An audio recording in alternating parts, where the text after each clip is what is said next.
Hey, good morning. This is Richard Stubbe. I haven't made one of these videos in a while, and mostly I'm doing it because I'm testing out the new Microsoft Clipchamp software. And sorry about my voice, there's a little frog in my throat. And here we go. This is a match I played about a week ago against a very strong player, Bruce Finstad. Um, and I did end up losing kind of a heartbreaker. I was up 14-6 uh, and lost the match and made a pretty serious blunder at the end that was just a total brain cramp, but we'll get to that. Let's start in game one, where I've taken a double, turned the game around.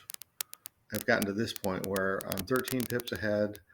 I've got the 11 point to clear, and if I can clear the 11 point, I should win the game pretty easily with a 13 pip lead and on roll. And yet I don't redouble, even though I should. I thought it was a double. I didn't think it was a redouble. This is a fairly small error. You can see the 0.054, but still an error. And then it gets a little bit larger when I miss the redouble again with a larger lead and closer to home. And then one more time I get a redouble take. I didn't love this position at all. It did end up leaving a hit and getting hit and losing that game. So here I miss a wonderful position, chance to get a gammon, and I just take the easy double pass. Now trailing 2-1, and I miss a double here, which you can see we've got a checker on the bar, but we've got a lot of numbers that will hit this checker on the 2 point, which will put red with 3 checkers behind a 5 point prime. No anchor yet. Even so, you'd be delighted to have 3 checkers behind a 5 point prime just about any time. Here's another missed double where I'm down in the race. It's 64-99. There's a lot of wastage on red, so it's a little bit closer than that. But what red needs is sixes, and is much more likely to throw 6x than 6-6 and leave that last checker extremely vulnerable. This is a 4-2 where I've escaped my 2 checkers, or at least gotten them out to the 18 point. And instead, I decide that I'm going to, so more conservative play is what's called for here. So what you want to do is just make the 9 point. You get a few more gammons this way, but you lose a few more games this way. And you can see your chance of getting gammoned almost doubles by making this play. It goes from 6.9% to 12.2. Let's switch back to that. Here's it's 2-2, and I made a double here that I shouldn't have.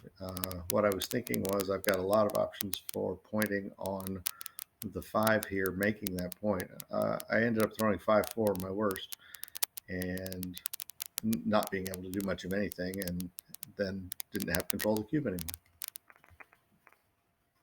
Here's a 6-4 where, again, let's button up instead of playing aggressively. I don't have the situation to play aggressively here. I have a smaller board. I had 6 point, which I was given to start the game, and nothing else. So rather than hitting, let's clean this up and create an asset on the 18 point. 3-2 misplay here. One of the things that popped into my head was to make the double hit here, but I didn't know how I was going to clean it up, and this 4 point structure here makes it much more difficult to get over. XG likes it even safer, 3 and 2. I thought this was, this is pretty likely to get 7s, 8s, and 10s, hit this checker on the 11 point.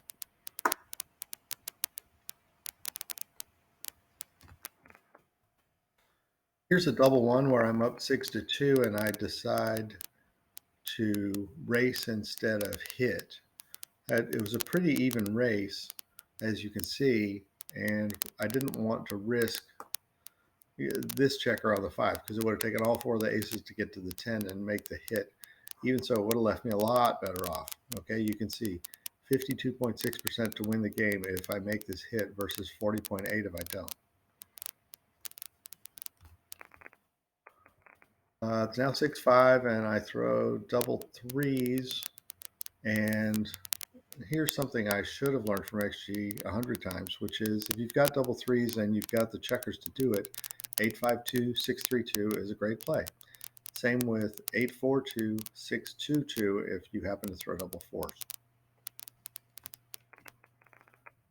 Here's double fours, and notice I'm way behind in the race, and yet I'm moving my 5-point up, and I shouldn't be doing that.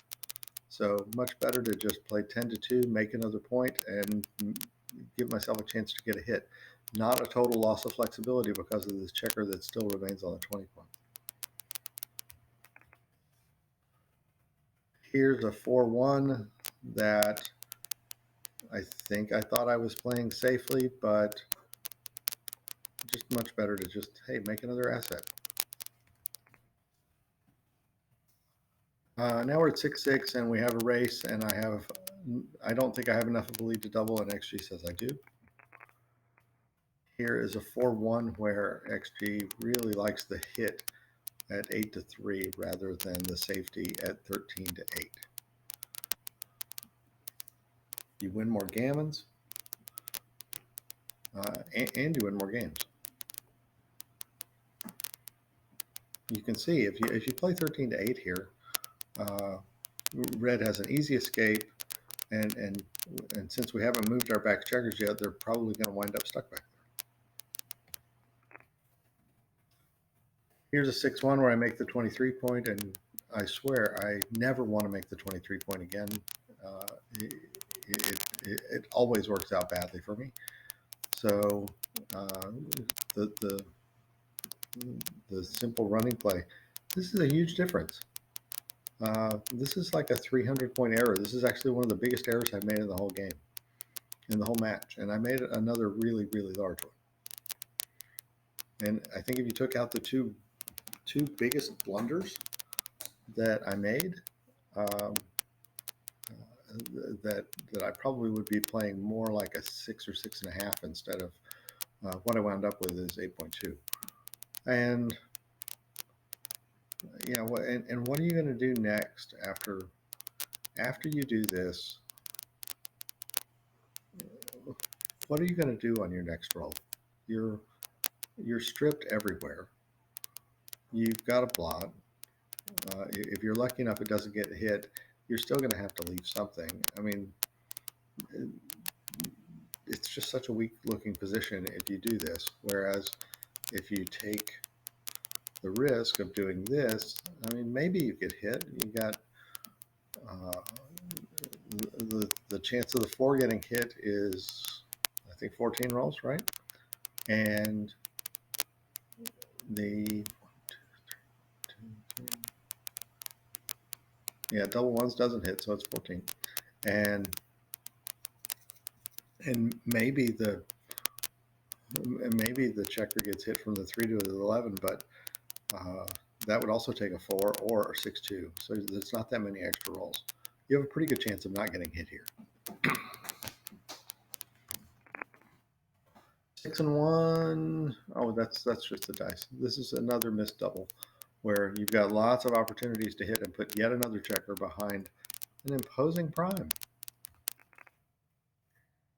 Here's a 4-2, and this play might not be so obvious. I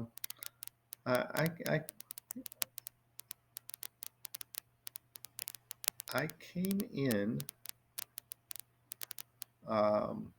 with the 4. So red's got a checker on the bar. Oh, this is the end position of what I did. This is the initial position with the 4-2. So I thought if I hit with the 2, or where would I play the 4? And my first thought was to play the 4 there, which I didn't love. And then I thought, well, hitting a checker is hitting a checker, and so this will give me some flexibility here and here. Um, and that's the play I ended up making. And then there's the play that I did not consider or see, which is actually great, which is this play, where you get two for the price of one. You get an opportunity to fill. If you're lucky enough to get a bounce, which 9 rolls bounce, um, and only 11 rolls hit, so that leaves 16 more rolls, right? That come in but don't hit, which gives you an opportunity to pound some more. So you've got 25 rolls that Red's going to throw after this that are going to leave you in a great position, and getting hit is not so terrible. Um, the worst kind of play to me is the one that you don't see, and this is one I didn't see.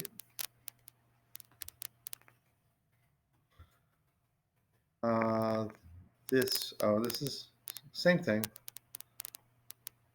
Chance to close out, and I cleared the checker instead. Uh, Gammon chance goes up from 6% to almost 10, which is not nothing.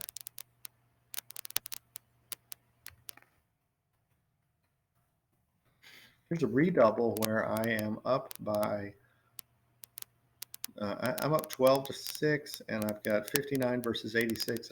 I mean, yeah, probably throw it, even though it's 12 to 6 here. And the reason I didn't throw it was because, oh God, I'll throw 3-1. He'll throw boxcars, and all of a sudden he'll have a race and be a chance to score 8 points in a match that I should win from here. Same issue. Um, and now we're in the Crawford game, and I just make this absurdly dumb, far too safe play with this instead of going pow pow and winning the match.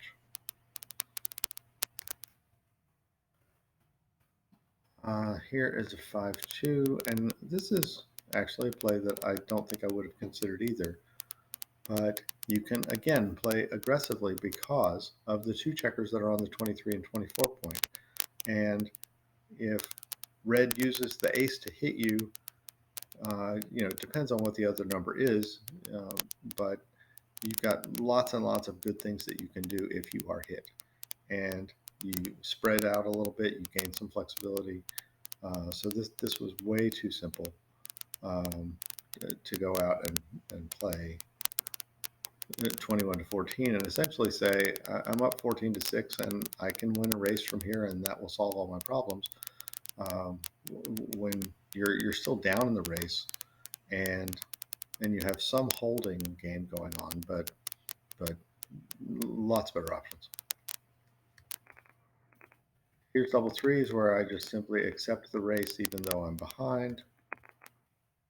Here's a 6-1 where this is actually a blunder. I'm just trying to save a gammon here, and you want to play there to save the gammon. And then the match got all the way back to 14 to 14, and I had this awesome brain cramp where I didn't realize that I could just play 8 off to win the match. You can see it's a huge blunder from there. That's it. Hope you enjoyed.